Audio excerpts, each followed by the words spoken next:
আসসালামু আলাইকুম। এখন আমি ছানা ভাজবো। তার জন্য মশলা কষে নিচ্ছি।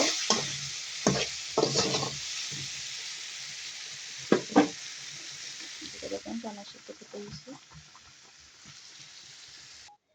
ছানাগুলো ঢেলে নিয়েছি। এখন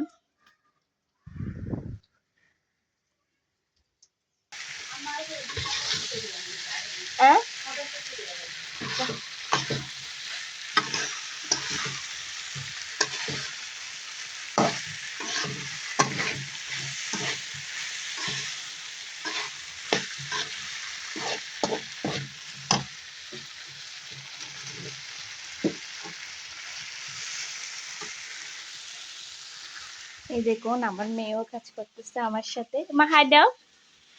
হাই। দেখছেন আমার মেয়ে কত লক্ষ্মী, মার সাথে সাথে সকালে উঠে কাজ করে না মা?